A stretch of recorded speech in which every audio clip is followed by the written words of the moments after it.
Saya baru kurang lebih 18 bulan memimpin pemerintahan. Saya sendiri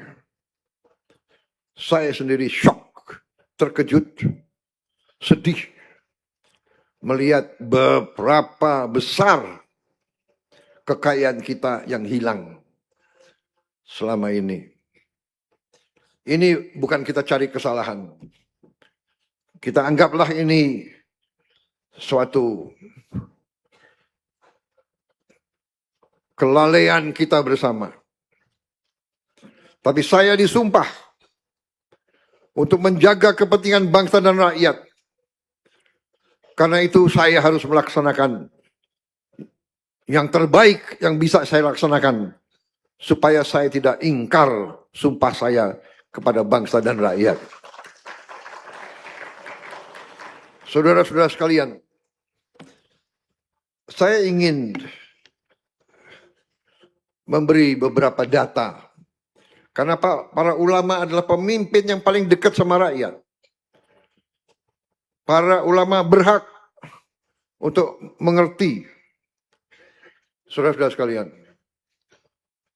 saya baru saja tadi meresmikan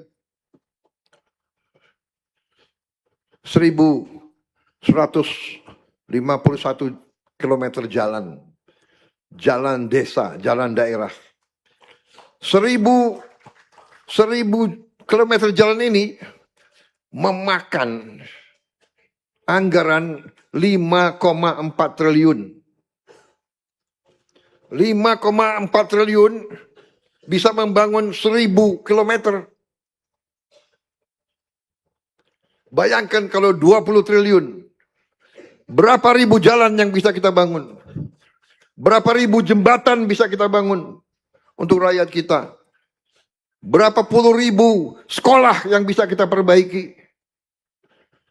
Saudara-saudara, 5 triliun 1.000 kilometer. Kita butuh ribuan kilometer jalan. Kita butuh ribuan jembatan. Kita butuh ribuan kilometer kereta api. Saudara-saudara sekalian. Dan begitu banyak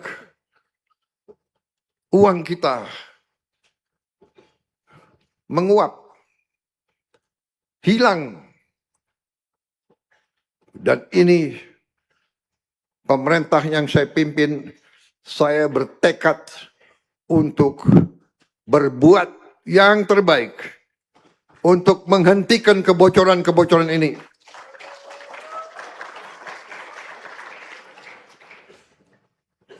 Pemerintah saya telah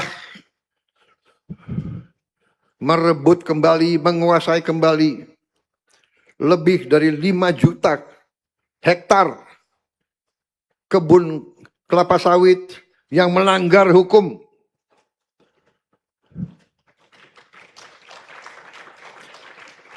Yang tidak sesuai peraturan. Yang bikin kebun di hutan lindung. Yang memalsukan laporan. Kita telah menutup ratusan tambang-tambang tanpa izin.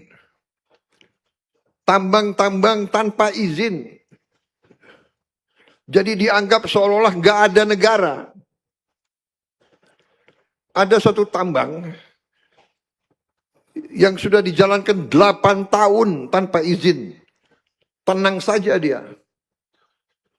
Dan ada tambang-tambang yang tiap bulan keluar ratusan miliar rupiah.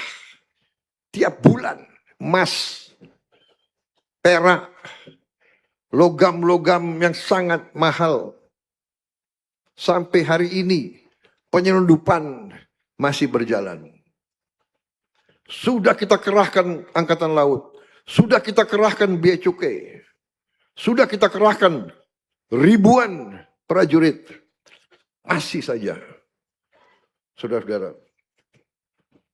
Jadi memang usaha ini bukan usaha yang ringan. Negara kita besar, negara kita luas, dan negara kita sangat kaya. Karena itu, kuncinya adalah pemerintah harus bersih.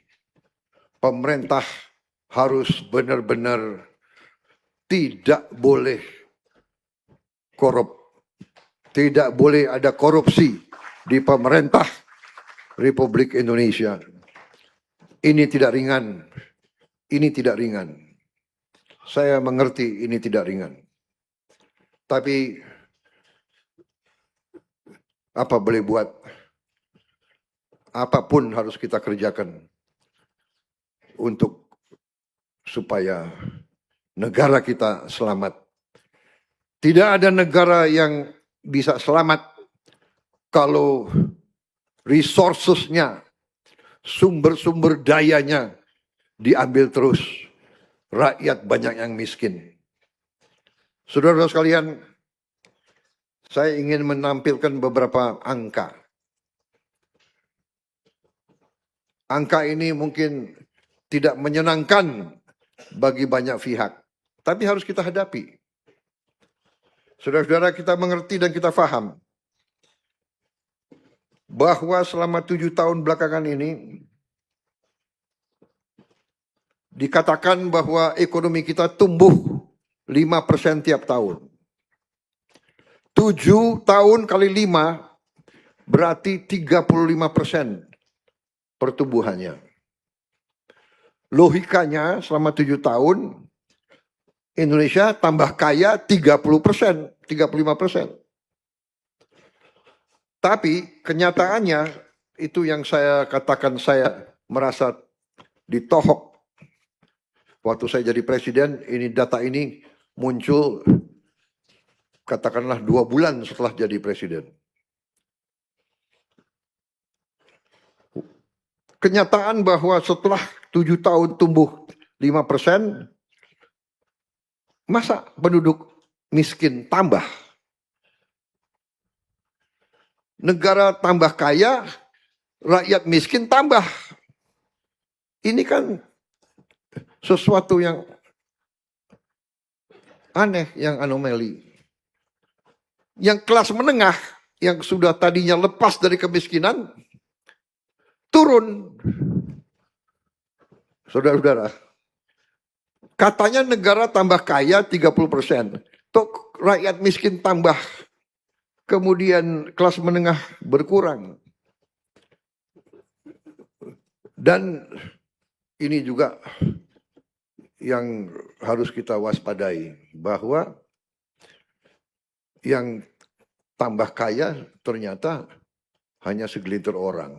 Jadi saya kembali, saudara-saudara, bahwa akhirnya harus kita lihat bahwa ini berarti sistem kita keliru. Sistem ini keliru. Karena apa? Kalau orang miskin tambah, yang menengah juga berkurang, berarti yang menikmati pertumbuhan ini hanya segelintir orang saja. Dan ini tidak sesuai dengan cita-cita proklamasi kita, cita-cita kemerdekaan kita. Tidak sesuai dengan keinginan pendiri-pendiri bangsa kita. Kita merdeka, kita ingin rakyat kita hidup dalam keadilan dan kemakmuran. Dan kemakmuran tidak bisa dengan sistem yang keliru seperti ini. Ini yang saya yakini dan ini yang akan saya kerjakan untuk saya penuhi sumpah saya kepada rakyat untuk menjaga kepentingan rakyat sesuai dengan sumpah saya waktu saya dilantik, saudara-saudara sekalian. Saya sudah katakan dalam buku saya belasan tahun yang lalu dan belum pernah dibantah sampai hari ini. Belum ada profesor-profesor ekonomi yang bisa bantah saya. Padahal saya bukan ahli ekonomi. Tapi angka adalah angka. Matematik adalah matematik. Saudara-saudara, apa yang saya sampaikan belasan tahun yang lalu, yang terjadi di Indonesia ini adalah mengalir keluar kekayaan bangsa Indonesia ke luar negeri. Dalam bahasa yang keren, bahasa Inggris, yang terjadi adalah net outflow of national wealth. Kekayaan nasional kita mengalir ke luar negeri. Dan sekarang ini diakui oleh PBB. Angka-angka PBB mendukung premis saya sekian belas tahun yang lalu. Dari PBB, Comtrade, ya, United Nations Comtrade, yang diolah oleh Dewan Ekonomi Nasional kita. Kalau kita lihat selama 22 tahun, bangsa Indonesia sebagai bangsa sebenarnya telah untung. Hanya 5 tahun kita tidak untung. Agak kurang. Tapi dari 22 tahun, 17 tahun kita untung. Dan keuntungan kita adalah 436 miliar dolar selama 22 tahun. Kali 17.000, berapa triliun. Kemudian kalau kita lihat selama 42 tahun, kekayaan kita sebenarnya adalah 683 miliar dolar. Kalau sekarang ada yang mengatakan rupiah kita lemah, ini dan itu, ya karena kekayaannya keluar. Kalau darah kita, tiap hari darah kita keluar, di ujungnya badan kita kolaps, mati. Begitu kayanya Republik kita. Tiap tahun kekayaan kita diambil keluar, kita masih berdiri. Saudara-saudara sekalian. Jadi kita lihat dari neraca itu inflow, outflow. Kita lihat di sini selama 22 tahun uang yang keluar itu 343 miliar. Jadi keuntungan 436, yang keluar 343. Yang tinggal adalah sedikit sekali dibandingkan yang keluar. Ini angka di depan kita. Saudara-saudara sekalian, apa yang harus kita ambil kesimpulan? Ternyata sekali lagi dari PBB yang terjadi adalah yang disebut under invoicing atau laporan palsu. Para pengusaha itu bohong. Katanya dia jual 1.000 ton, dia lapor hanya 500 ton. Artinya apa? Artinya negara rugi. Setelah kita hitung, ini angka kembali lagi dari PBB, kita telah rugi 908 miliar dolar selama 34 tahun atau 15.000 triliun. 15.000 triliun. Saudara-saudara, ini semua data keluar. Saya ingin sampaikan dalam forum ini karena saya ingin saudara-saudara NU sebagai pemimpin, sebagai ulama, sebagai guru, sebagai pembimbing rakyat harus mengerti kenapa gaji guru tidak bisa baik, kenapa gaji pegawai negeri tidak bisa baik, kenapa anggaran selalu kurang, ya kan? Karena uangnya nggak ada, diambil terus. Saudara-saudara, kebocoran kita hitung, para ahli hitung sekarang adalah kurang lebih 150 miliar tiap tahun. 2.500 triliun tiap tahun. Saudara-saudara sekalian. Dan ini sedang saya perbaiki semua. Saudara-saudara, ada perusahaan milik negara, BUMN, jumlahnya luar biasa. Waktu saya jadi presiden, saya baru tahu.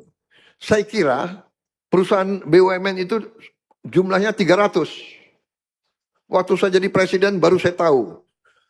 Jumlahnya 1000 lebih. Sekarang kita sudah tutup kurang lebih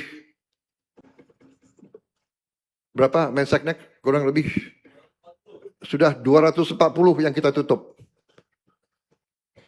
Nggak ada yang untung, rugi terus.